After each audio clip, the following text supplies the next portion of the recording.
पे गुलामी की जिंदगी जी रहे लोगों को बाहर निकालकर उनके देश भेजा जा रहा है। पिछले 10 और 11 मार्च को 2 चरणों में 540 भारतीयों को भी वापस देश लाया गया। इनमें से 25 से 30 युवा राजस्थान के हैं। वहीं अभी तक 9 युवा ऐसे सामने आए हैं जो शेखावाटी के झुंझुनू जिले से हैं। म्यांमार की साइबर ठगी की गुलामी से बाहर निकलकर अपने घर लौट रहे युवा आज भी दहशत में हैं, जिन्होंने बताया कि उन्हें कैसे एक केस लड़की बनाकर अमेरिकन और यूरोपियन देशों के लोगों से चैट करवाया जाता था और बाद में चाइनीज और ताइवानी लोग उनके साथ हनी ट्रैप करके ठगी करते थे। ये रिपोर्ट देखिए।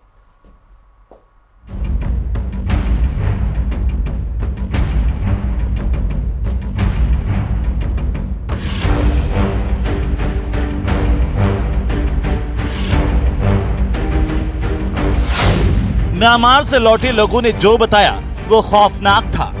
वहाँ पे बोल भी सकते थे क्योंकि वो जगह ऐसी थी जहाँ पे कोई न सुनने वाला था और न बोल सकते थे।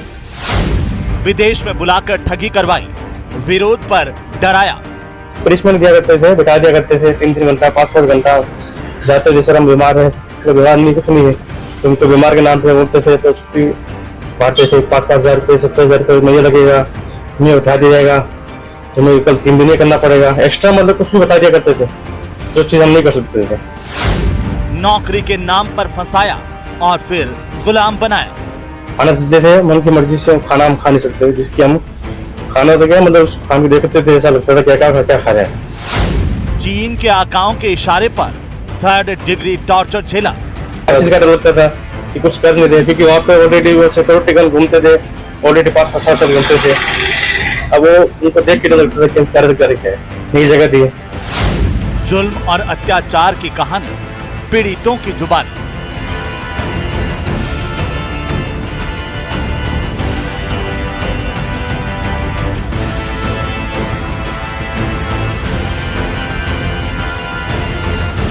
बेहतर जिंदगी के सपने लेकर वो विदेश गया था, लेकिन उसे बंधक जैसी जिंदगी बितानी पड़ी। जी हां, म्यांमार से वापस लौटे लोगों ने जो बताया उसने सभी को हैरान कर दिया है। जुल्म और 3rd डिग्री टॉर्चर का हर वो किस्सा सुनाया जो उसने वहां पर सहा है। जिंदगी में तबाही जैसा मंजर उसने झेला है। हम गए थे अब यहाँ से बेंगलुरु से बैंकॉक गए थे थाईलैंड के लिए, जो कि खुद काम के लिए गए थे। खुद अपना कमाने के लिए पैसा होटल काम के लिए बताया गया था। हम खुद ऑनलाइन सर्च मार के जॉब पे गए थे, ऑनलाइन के माध्यम से, सोशल मीडिया के माध्यम से। वहाँ जाने के बाद एक 3rd पर्सन हमारे पास लेने के लिए आया था, जो लेने के बाद में हमको डाइवर्ट कर दिया गलत जगह पर, और गलत जगह डाइवर्ट करने के बाद वहाँ पे बोल भी सकते थे क्योंकि वो जगह ऐसी थी जहाँ पे कोई न सुनने वाला था और न बोल सकते थे क्योंकि उनके पास तो पूरा सिस्टम था। और जिससे हम गए और उन्होंने रास्ते में खाना वाना हमको खिलाया। उसके बाद हमको दूर तक वक्त लंबा समय तक ले गया, हमको जहाँ बोल नहीं सकते थे। रात ज्यादा काफी हो गई थी, पहाड़ी इलाका था जहाँ से हम बोल नहीं सकते थे। हमने ऑब्जेक्शन भी किया मगर उन्होंने सुनाया नहीं किया। और फिर उनके आगे उनके लोग थे तो वहाँ पे हमें ज्यादा लगा कि अब क्या करें, तो ऑप्शन ही नहीं बोलने का। ये दर्द, जुल्म, अत्याचार और आतंक झेला है झुंझुनू के सुल्ताना गांव के युवक ने। ये वो दर्दनाक आपबीती बता रहा है जो उसने म्यांमार में नौकरी के नाम पर झेली है।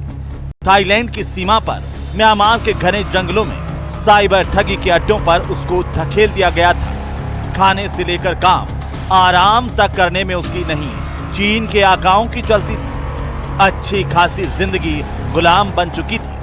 अच्छी नौकरी और मोटा पैसों के लालच में विदेश गए युवकों को गुलाम बना लिया गया था। ना बोल सकते थे, ना विरोध कर सकते थे, और अगर गलती से विरोध किया तो समझो जिंदगी को खुद ही और गहरे नरक में ढकेल दिया। उनका वो सिस्टम था ऐसा, कोई ऑनलाइन फर्जी वगैरह करते थे वो लोग। तो पेपर वगैरह हमने मना कर दिया कि हमको तो इंग्लिश आती नहीं है, हिंदी आती है। मैंने पेपर दे दिया, बोला तुम्हें काम करो, तैयारी करो, बैठे इंग्लिश से पढ़ो। बैठा दिया करते थे, इंग्लिश में बैठा दिया करते, पेपर ले खड़े जाओ। बस पनिशमेंट दिया करते थे कि तुम काम नहीं करते थे, खड़े करते थे। और हम बैठे क्या करें। लास्ट में हमको ज्यादा 1-2 महीना बाकी था, हमको प्रेशर डाला गया कि तुम्हें काम नहीं करोगे तो तुमको यहाँ से ऐसा कर देंगे, फाइन मार देंगे, ये कर देंगे। तो कंप्यूटर बिठा दिया करता था। अब वो कोई मेल वगैरह होता था, क्या होता था, हमको भी इतना ध्यान नहीं है। हम तो इस चीज में बिल्कुल फ्री थे, नए थे। अब बाकी बताते थे इसमें कोई मैसेज आया, तो नया चाइनीज बंदा वहाँ पे होते थे, उनको बुलाते थे, कोई आके उनको देख रेख करता था बाकी उनका काम है क्या करता है क्या नहीं करता। तो हमको तो ये सिस्टम लग रहा कि हम गलत जगह पर आ गए। और यही आप बीती बताई झुंझुनू के सुल्ताना गांव के सतवीर ने। दरअसल उसने सोशल मीडिया पर नौकरी की तलाश की तो इंटरव्यू के बाद उसे थाईलैंड में नौकरी मिली। सतवीर जयपुर से मुंबई पहुंचा, जहां उसने थाईलैंड के लिए उड़ान भरी। थाईलैंड पहुंचने पर सब ठीक था, लेकिन बाद में उसे कंपनी के प्रतिनिधि के नाम पर कुछ लोग अपने साथ ले गए और डंकी रूट से म्यांमार पहुंचा दिया गया। पर लोग बहुत ज्यादा है, कम से कम 10 से 20 हजार लोग थे वहाँ पे, जो सेम वे डोंकी मार के रह गए। किसी को भी नहीं पता कि किस काम के लिए जा रहे हैं, कौन सा रास्ता यूज हो रहा है। लास्ट में जब कुछ दिन बीतने के बाद पता चलता था हम तो ब्रह्मांड काम कर रहे हैं थाईलैंड के नाम पे। कुछ चाइनीज और ताइवानी लोगों ने सतवीर को साइबर ठगी करने के लिए मजबूर किया। सतवीर को पहले ट्रेनिंग दी गई कि किस तरह से वो सोशल मीडिया के माध्यम से अमेरिकन और यूरोपियन देशों के लोगों को अपने प्रेम जाल में फंसाएं। काम तो था ऑनलाइन का, चैटिंग का, जिससे लोगों के पास मैसेज किया जाता है कि उनके बारे में। कुछ यूरोपियन कंट्री को टारगेट किया गया, अमेरिकन कंट्री को टारगेट किया गया, उन्हें मैसेज भेजा गया फेसबुक के जरिए। एज ए फीमेल हमें प्रेटेंड करना पड़ता था कि हम एक फीमेल बात कर रहे हैं। उनसे उनका एड्रेस, उनका नाम पता जानना जरूरी था। उसके बाद फोन फॉरवर्ड करना पड़ता है, जिसके आगे की जो प्रोसेस है वो ताइवानी या चाइनीज में करता है। अगर काम नहीं करते तो उन्हें प्रताड़ित किया जाता था। घर वापसी के लिए फाइन देने, आर्मी कैंप में भेजने की धमकी दी जाती, जो किसी बुरी जेल से कम नहीं थी। हाँ बिल्कुल, ऐसा हमें जाते डराया गया था, पर कुछ चाइनीज कंपनियों द्वारा ये सब किया जा रहा था। अगर कोई आने का चाहता है तो उसे 3 लाख थाई बात का जुर्माने के तहत उन्हें पे करना होगा, या उन्हें 7 से 1 महीने का जो उनका आर्मी कैंप था लोकल, वहाँ की खुद की सिक्योरिटी फोर्स से बनाया गया है, वहाँ पे रहना होगा।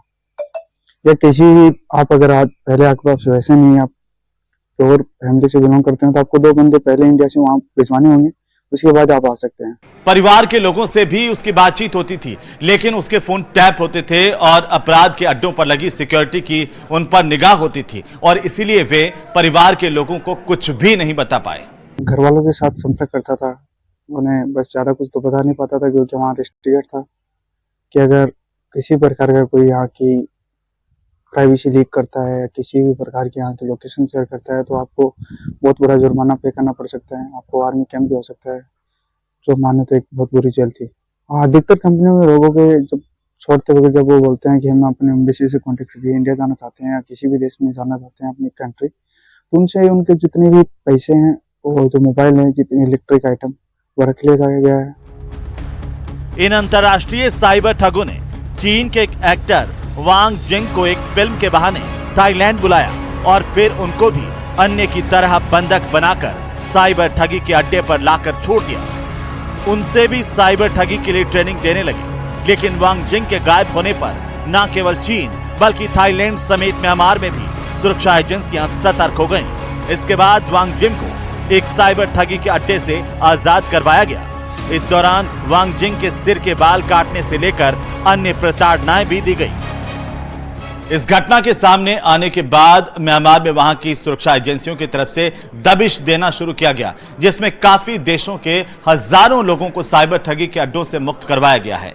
इनमें भारत के भी अब तक 540 लोगों को यहां से मुक्त करवाया जा चुका है। Bureau report, news 18 Rajasthan. और अब खबर नागौर से आपको देंगे, जहां खिवसर विधायक रेवंत राम डांगा का लेटर वायरल होने के बाद इस पूरे मामले पर बीजेपी की प्रदेश उपाध्यक्ष ज्योति मिर्धा ने बयान दिया है। उन्होंने कहा कि जिसने लेटर लीक किया उसका लिंक हमारी पार्टी से है और सीएम और प्रभारी के संज्ञान में सारी बातें आ चुकी हैं। एक विधायक अपनी अगर कोई बात बंद लिफाफे में अगर उनके सामने पेश करता है तो ये बिल्कुल उसका अधिकार है करने का। जिसने उसको लीक करा है उस बारे में भी सूचना मिल चुकी है। कुछ लोगों ने उससे पहले ही ये बात फैला दी थी कि भाई ऐसा ऐसा एक पत्र हमारे हाथ में आ चुका है और समय आने पर हम उसको रिलीज करेंगे।